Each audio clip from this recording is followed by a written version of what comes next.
Drago društvo, draga ekipa, dobrodošli na kanal Radio Moto Adventures. Evo danas iz studijskih uvjeta, hladno je za boravak na cesti, temperature su se spustile ispod ništice, pa onda ostanite na kanalu u toplini svoga doma. Evo prave prilike da pogledate još jedan YouTube video. O čemu danas govorimo? O odabiru guma za motocikl s naglaskom na adventure gume. Zapratite Radio Moto Adventures i na društvenim mrežama i ostanite na kanalu.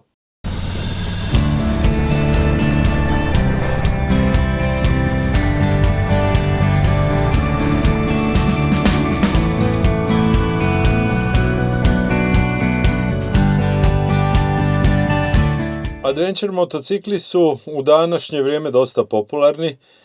Velika je ponuda adventure motocikala i u tom segmentu zaista možete izabrati motocikl za sebe, a kažem, motocikl morate izabrati za sebe, a isto tako i gumu za taj motocikl morate izabrati za sebe.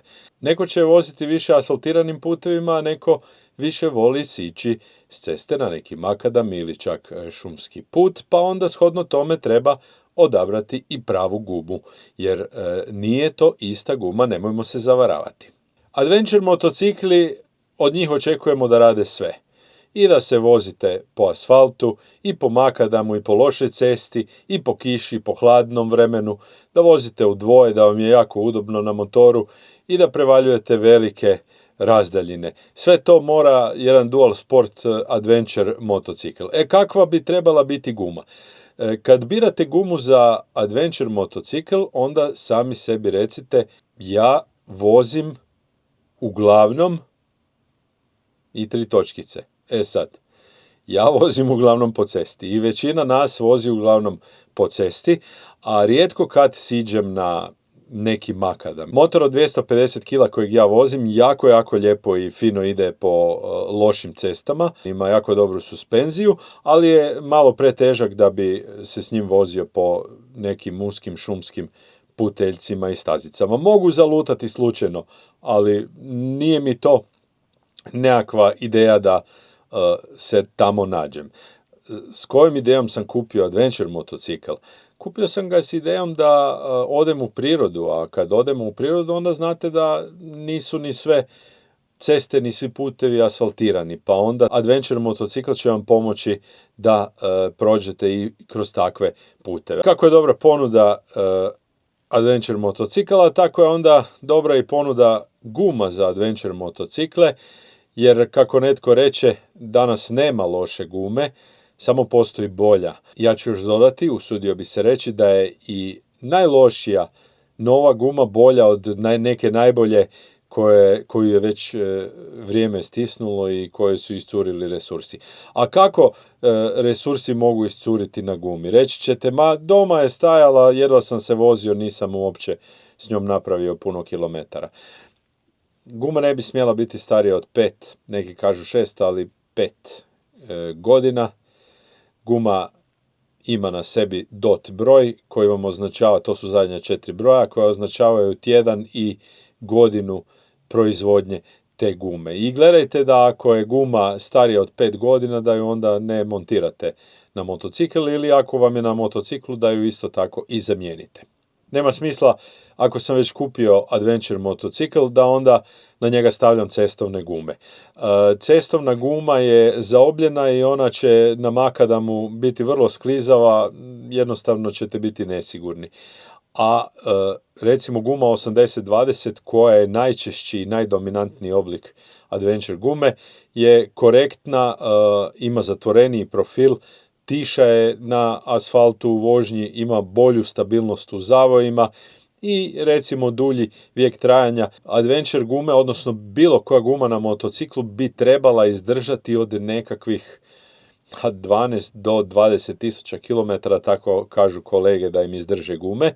Evo ja sam sad na prva ugradnja guma na motociklu Vestrom 1050 DE, su Dunlop gume koje traju 5 do 6 tisuća kilometara. One su dosta mekane, To su M+S deklarirane gume, dosta su mekane, jako lijepo drže cestu, fino, brzo se zagriju i jako lijepo drže cestu, ali se i brzo troše. Ja nisam mogao vjerovati da će se za 5000 km potrošiti. Za najveći broj nas koji se uglavnom vozimo po cesti, to su nekakve 80-20 gume koje mogu sići na lagani makadam i u prirodu i odradit će svoje. Ako ste pravi avanturist, ako idete puno u prirodu i van ceste, onda vjerojatno imate i neki drugi motor, a ne klasični dual sport adventure motor.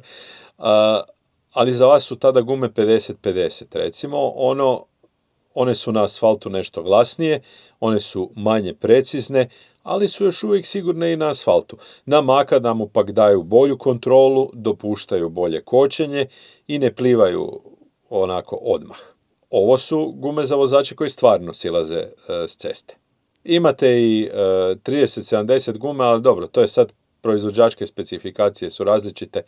Mala je po meni razlika između 80-20 i 70-30. Tako da budite svjesni, ima i takvih guma. Kad birate gumu, važno je da poštujete proizvođačku specifikaciju motocikla, da se ne pravite pametni i ne radite nešto po svojem, da ne odaberete krivu gumu. Znači, morate odabrati gumu koja ima ispravan indeks nosivosti, koja ima ispravan indeks brzine. Poštujte ono što je predvidio proizvođač motocikla. Ne mora to biti guma istog proizvođača, ali da ima istu ili sličnu specifikaciju. Što se tiče tlaka u gumama, morate kod adventure motocikla poštivati i tlak. Ako je previsok tlak u gumama, onda je na makadamu ćete imati loše prijanjanje, skakat ćete preko kamenja. Ako je prenizak tlak, onda ćete imati nestabilnost na asfaltu i prigrijavanje. Dakle, jedna guma, to su dva svijeta i vi to morate pratiti ovisno o tome kud se krećete. Je li to kolnik asfaltirani ili makadam neasfaltirani. Kada guma umire? Jedan od mitova je da guma umire kad nestanu ripne. To nije točno. Guma umire odnosno umrla je kad postane tvrda, kad izgubi svoje rubove i kad prestane komunicirati s cestom. Ako primijetite neke pukotine na boku gume, mijenjajte gumu. Ako ste došli do onog graničnika TVI graničnik, kad se izjednači sa gaznim slojem gume, mijenjajte tu gumu. Isto tako, ako primijetite da vam se guma cakli, da se onako svijetli, da je tvrda, mijenjajte gumu.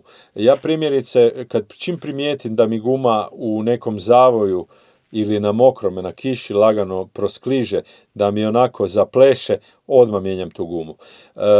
Kažem, od 5 do 20.000 km može izdržati guma, samo nemojte misliti da guma koja je dobra, vi se kunete u tu gumu da može proći 20.000 km. Nemojte misliti kad se približi tih 20.000 km da vam jednako dobro drži u svim uvjetima. Ova guma koju sam ranije spomenuo, prva ugradnja na motociklu mom Vestrom, ta guma je izuzetno mekana guma, ali čim je hladnije vrijeme, čim je temperatura niska, ta guma je tvrda. I ona se nikako ne može zagrijati na hladnom asfaltu. Tako da budite svjesni i vremenskih uvjeta u kojima koristite gumu. Adventure guma je dakle kompromis, isto kao i adventure motocikl. Iskreno definirajte kako i gdje vozite i prema tome odaberite svoju adventure gumu. U komentarima napišite koji adventure motor vi vozite, koliko asfalta i koliko makadama vozite li se sami ili sa suvozačicom, suvozačem, prtljagom. Eto, sve to možete napisati lijepo i komentirati u komentaru ovog videa.